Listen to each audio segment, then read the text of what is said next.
Après. Je me souviens que, grâce à Dieu, le film d'Ozon, ça avait été très difficile après. Ça avait été très difficile parce que aussi, il y a eu, on essayait de nous empêcher de sortir le film. Oui, parce que le film est sorti au moment où le procès contre le prêtre en question n'était pas complètement abouti, c'est ça ? Il n'était pas complètement abouti. Après, tout ce qu'il y avait dans le film, il n'y avait aucune révélation. Tout ce qu'il y avait dans le film était sorti dans la presse et tout. Mais il y avait aussi Régine Lemaire, qui était une espèce de psychologue de l'église, qui était présente dans le film, etc., qui a porté plainte, Cardinal Barbarin. Tout le monde a essayé de faire interdire le film. Et ils ont tous perdu. Mais c'était très très difficile quoi, de les voir en plus continuer à s'agiter.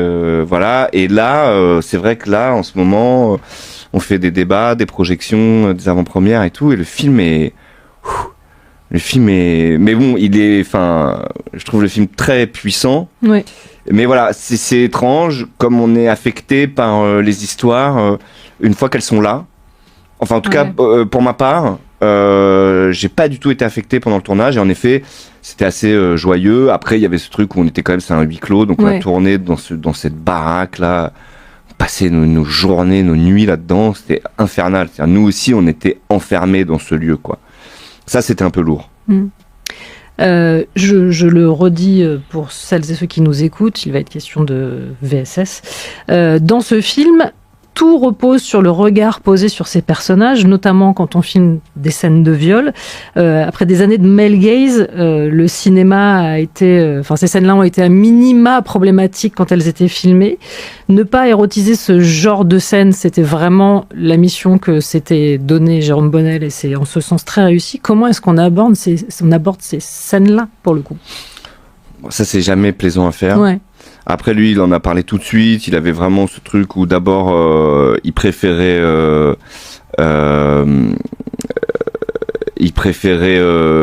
l'ombre à la lumière, il préférait le son à l'image. Donc, on était beaucoup dans cette dans le non-dit, dans ce qu'on pressent, dans ce qu'on imagine, mais pas vraiment dans ce qu'on voit. Donc, on en voit quand même des bouts. De toute façon, c'est aussi une question d'entente, d'essayer d'être ok ensemble. Je pense peut-être chacun se donner le rôle de protéger l'autre, mutuellement, comme ça. Et puis là, c'est vraiment aussi de la mise en scène, c'est-à-dire qu'est-ce qu'on filme, quoi. Et je pense que ce qui a dû être problématique pendant longtemps, c'est que on se mettait dans une position où du coup il y avait encore cette possibilité du désir, ou en tout cas la femme était quand même objet de désir. Et moi je me souviens avoir dit à Jérôme, je pense que c'est comme si d'un coup j'avais des grandes idées de mise en scène. J'ai dit, je pense que c'est pas moi qu'il faut filmer, c'est plutôt elle. Et il m'a dit, ah bon?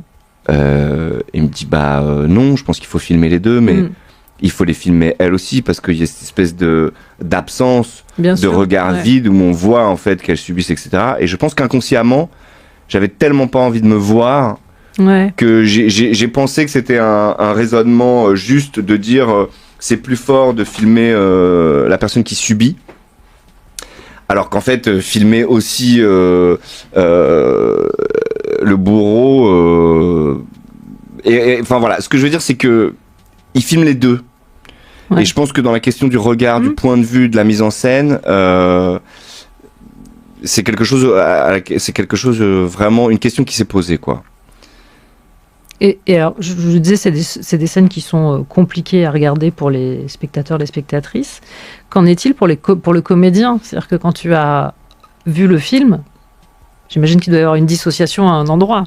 Ça doit être tout aussi violent pour toi que de regarder ces scènes-là. Oui, après, la violence, elle est... Il y a plusieurs démonstrations de violence chez ce personnage. Voilà. Donc, la violence, elle est ailleurs. En fait, il y a des moments dans le film où je suis violent, que j'ai plus de mal à regarder que les scènes de viol, étrangement, parce que les scènes de viol, il y avait quelque chose de très chorégraphié. Et alors ça, c'est Jérôme qui disait ça l'autre jour, j'avais oublié, mais il disait que Galatea et moi, en fait, entre les prises, on éclatait de rire. J'imagine une espèce de porte de sortie. Et la violence, elle est aussi, à un moment, je lui fais mal et je lui dis pardon. Et en fait, ça, à regarder, mais c'est horrible. Ouais. Mais à faire, voilà, je sais pas, il y avait quelque chose. Il y a certainement un petit côté un peu pilote automatique et tout. Alors qu'il y a d'autres trucs de violence, il y a un moment où je l'étrangle et où là, en fait, là, il y a toutes les veines sur le visage et tout. Et ça, j'ai beaucoup de mal à regarder ça. J'imagine. Ouais. La Condition, c'est dans les salles demain avec Swan Arlo et de formidables comédiennes, vraiment. Et comme tu l'as dit, sans trop en dévoiler, c'est un film aussi sur la sororité. Dans un instant, je t'ai préparé quelques extraits de films censés amener quelques réactions. Ok. Mais bon, on verra voir comment ça marche. On va voir. Peut-être c'est pas gagné. On écoutera aussi Tiff, ce sera juste après la pub.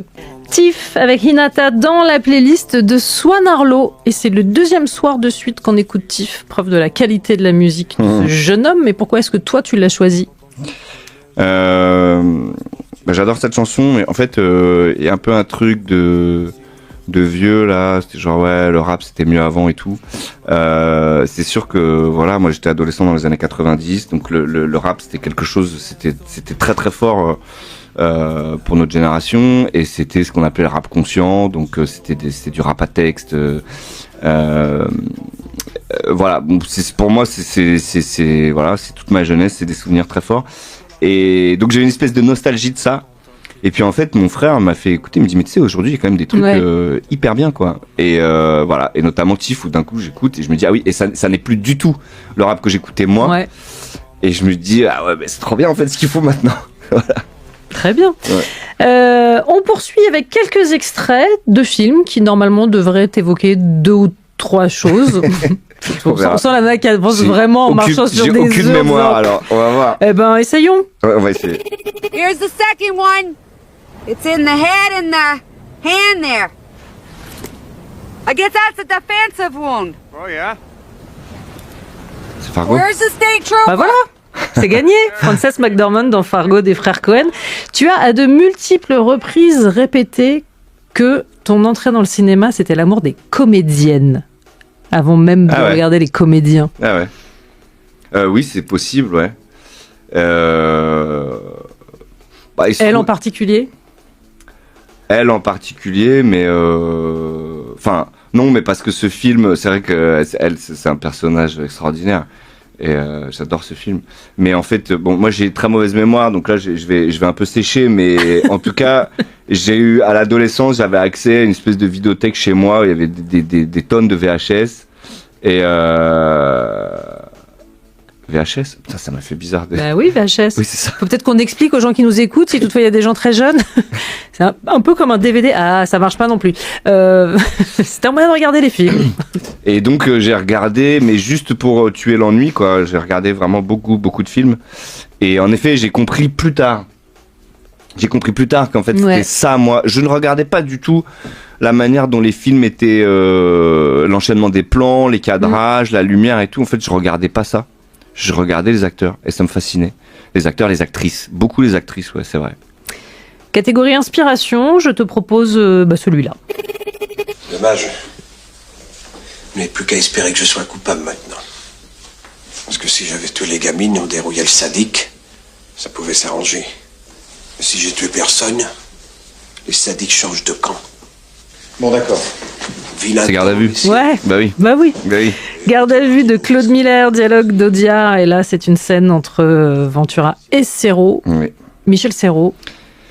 Michel Serrault, je sais pas pourquoi, c'est sa voix, quoi, sa voix, et puis cette chose, il est très singulier, et il a joué beaucoup de personnages ordinaires. Je sais pas, c'est cette voix, en fait, ouais, c'est comme le temps retrouvé, je sais pas, c'est comme la maison, quoi. Elle est ronde, elle me fait du bien, et puis il y a beaucoup de films avec Serrault qui sont des films importants. Il y a Garde à vue, c'est exceptionnel, mais Nelly et Monsieur Arnaud, qui est un film que j'aime beaucoup.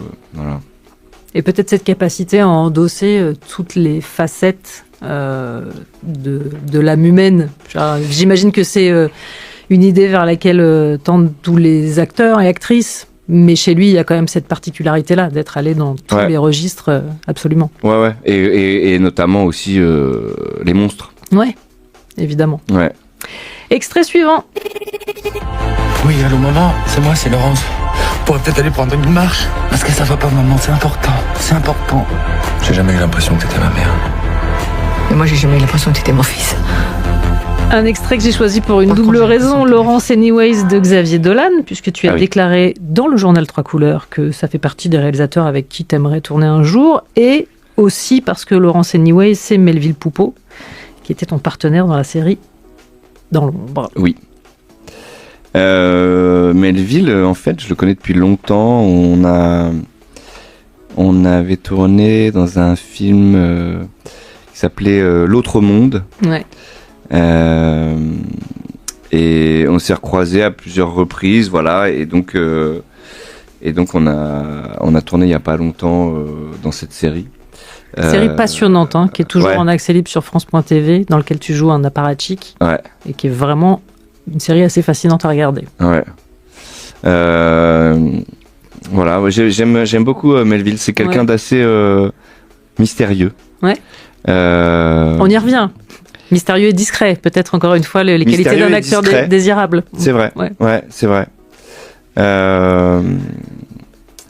Et Xavier Dolan, bah oui, c'est sûr que j'ai eu des émotions esthétiques très Ouais. fortes avec le cinéma de Dolan. Enfin, Mommy, c'est une claque énorme. Mais en fait, moi, je l'ai eu tout de suite.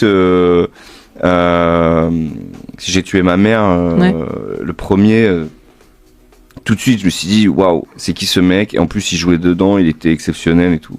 Et je pense que parfois, peut-être en France, alors faut pas faire de généralité, mais parfois, nous, on est, comment dire, une version un peu minimaliste des choses, un peu même moi je dis souvent pour les acteurs, je dis moi je suis un acteur français, donc ça veut dire underplay quoi. C'est-à-dire on n'est pas les Ouais. Américains, on n'en fait pas des caisses et tout. Et je pense que dans les films c'est pareil, ce côté un peu porno quoi, à un moment d'y aller quoi, de mettre du ralenti, de la couleur, Ouais. de la musique, genre paf quoi. Mm. Et Dolan il y va et ouah, t'es au cinéma quoi. Ouais. Putain, moi, Mommy, j'ai pris une énorme claque. Je l'ai rencontré, Xavier, on a tourné ensemble sur le film de Stéphane de Moustier. Ouais. Voilà, je lui ai dit, écoute, L'inconnu de la Grande Arche. ouais, je lui ai dit, c'est quand tu veux. Bon. Voilà. Et dernière